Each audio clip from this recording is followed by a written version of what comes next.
Hi, I'm Keith Baker, and today I'll be talking about achievement goal orientation, and in particular, showing you how a learning orientation is better for the learning climate, as well as reducing burnout among people and organizations.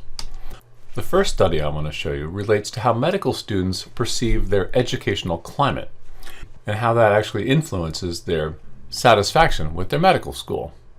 In this case, students rated their satisfaction with their medical school, shown here on the y-axis, and they're grouped into two different groups. The students at these different schools, and there were 6 medical schools in total, assessed their educational climate.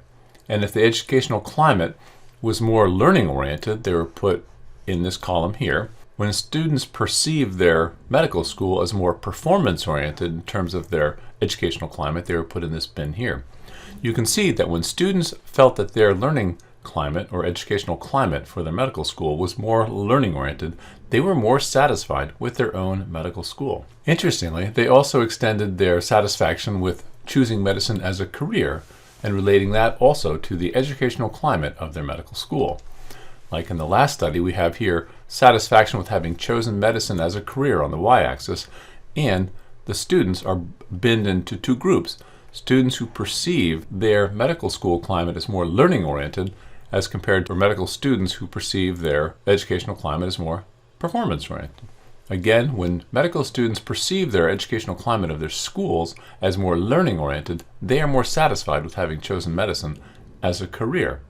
I think these are very important implications for how a culture or a prevailing mindset can influence students in terms of how they perceive their own school and how they perceive their own profession.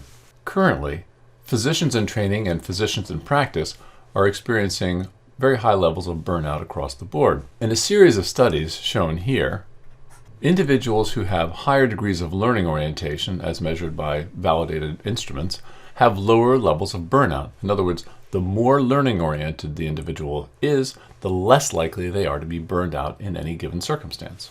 Importantly, individuals also have less burnout when their leaders have learning orientation, which is to say that leaders influence culture, and when they have a learning orientation, that pervades into the entire organization, and so the people within the organization will have less burnout because of that. So there are two factors here.